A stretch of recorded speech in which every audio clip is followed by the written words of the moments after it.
আমরা আছি এখন মনপুরা নিঝুম দ্বীপের মাঝখানে। মানে তোমার ডান পাশে হচ্ছে মনপুরা আর বাম পাশে নিঝুম দ্বীপ। মানে মেঘনা নদী অনেকগুলো ভাগ আছে, তার একদম মাঝখানে। হ্যাঁ, এখানে পানিও অনেক গভীর, তাই না?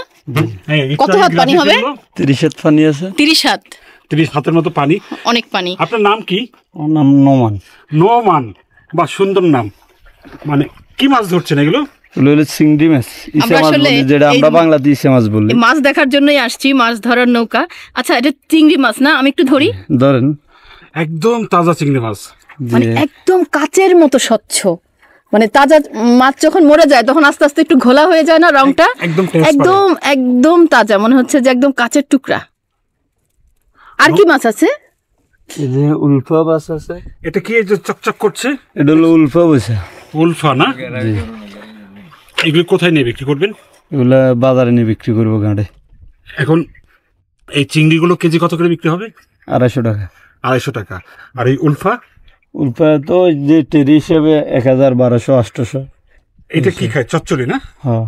তো এই মাছগুলো দেখো, মানে এটা আলাদা করলেন কিভাবে? এই চিংড়িটা আর এটা 250 টাকা করে কেজি না? এটা বাসি আলাদা, একদম তাজা এবং অর্গানিক একদম।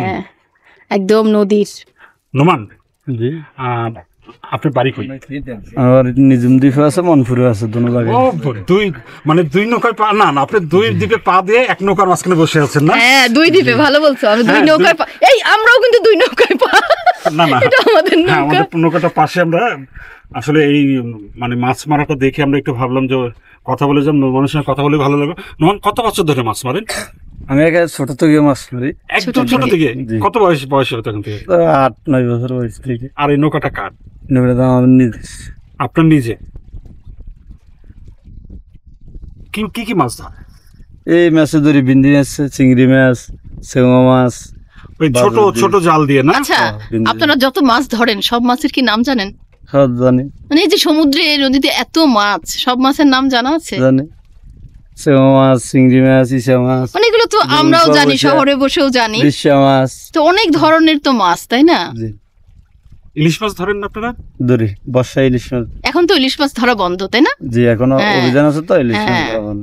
তখন কি জাল, মানে এই যে মাছটা ধরেছেন, এটা চিংড়ি এবং এই যে এটা কিসের মতো? এটা কি? ওটা চাওয়া না? হ্যাঁ, এই মাছটা খেতে খুব স্বাদ। এটা আর বড় হবে। হ্যাঁ, এবছর হয়নি মাছ, এটা অনেক বড় হয়, মোটা হয়। তা এই যে আপনি ছোটকাল থেকে মাছ ধরছেন, আপনারা এই নৌকায় কয়জন আছেন? সবাইকে আপনাকে? আমার ছোট ভাই, ওটা 2 খালতো ভাই। ছোট ভাই শিখে যাচ্ছে, 2জন খালাতো ভাই, না? 4 জন আছে। বের হয়েছেন কখন মাছ ধরতে? এই 10 মিনিট আগে দিয়ে বেরিয়েছে। 10 মিনিট আগে? কতক্ষণ ধরবেন? যে এখন আতায় আবার আরেক ফিটে জোয়ার আসলে ফিরে দিয়েছে। এবং এরকম কয়টা খেপ দিবেন এরকম? এই জাল এটা বোর্ডে থাকবে, এখন এই 2 দিন 3 দিন এলে বোর্ডে থাকবে, বাড়া আসবে। এদিকে হিরামও জোয়ার আসলে, ওদিকে হিরাম জোয়ায় আতায় যা পাই নিয়ে চলে যায়। কত মাছ পান মানে? এই জোয়াতে 8-10 কেজি করি। এই যে এই মাছগুলো আপনি 2 ঘন্টা এসে দেখছি, এই মাছগুলো আপনার কতক্ষণ লাগছে? এই ধরেন না, সকাল 6টা থেকে জাল মারছি, এখন তার দিনে 12টা বাজে। দিনে 12টা, আরো এই পরিমাণ মাছ পাবেন। এগুলো টাটকা রান্না করতে পারলে না কি যে মজা। রান্না নিয়ে আছো, আমি ওর জীবনটা একটু দেখি এবার। আচ্ছা নোমান, শোনো, রান্নাও জীবনের একটা অংশ, তুমি রান্নাকে বাদ দিতে পারো না। রান্না জীবনের একটা অংশ। নোমান, বাড়িতে কে আছে? আরে আমার আম্মু আছে, আব্বু আছে, ভাই বোন আছে। ছোট বিয়ে করেননি? বাচ্চা আছে?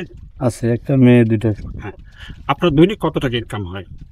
দৈনিক ওটা তো শিব নেই, যে মাছ পাইলে বা 2-4 হাজার, তাইতে 2-1 হাজার, 500, তাইতে টোটাল পাইয়ে নাই, এরকম যে সময় যা দেন। আর ওদেরকে কিভাবে দেবেন? ওদেরকে এই যে যা পাই, খরচ বরচ যা থাক, সেটা ভাগ বন্ড করে দিয়ে সবাই ভাগ করে নেন। কিন্তু আবার নৌকারও তো একটা ভাগ আছে, নৌকার একটা ভাগ আছে না, জালের একটা ভাগ আছে। নৌকা জালের এক ভাগ দিয়ে এক ভাগ জালের এক ভাগ, নৌকার এক ভাগ, ধর না আমার এক ভাগ, সবাই ভাগ করে। মানে জাল হচ্ছে এক ভাগ, নৌকার এক ভাগ, মানুষের এক ভাগ, সবার এক ভাগ। তা অনেকেই শুনছে যে আবার নৌকায় নাকি পায় না, অনেকেই নৌকায় উঠলে নাকি পয়সা পায় না, কথাটা ঠিক? অনেকে বলে যে তেলের খরচও উঠে না। হ্যাঁ, উঠে না, তাইতে মাছ পড়ে না তো, আর যে সময় পরে ওই সময় পায়।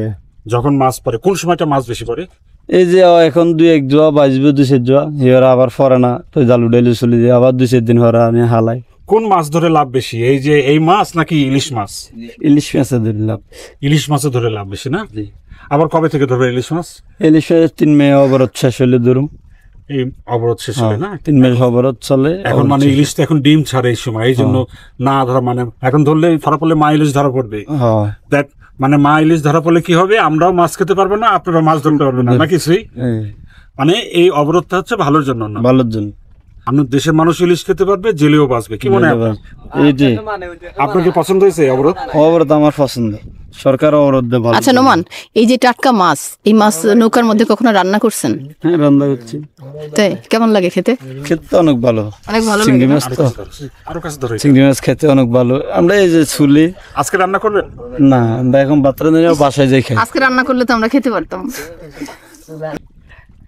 আমার মাছগুলো ধরতে এত ভালো লাগতেছে, আর এত সুন্দর একটা জায়গায়, হ্যাঁ একদম নদীতে নৌকার মধ্যে, মানে নোমানের সঙ্গে কথা বলতেও খুব ভালো লাগছে।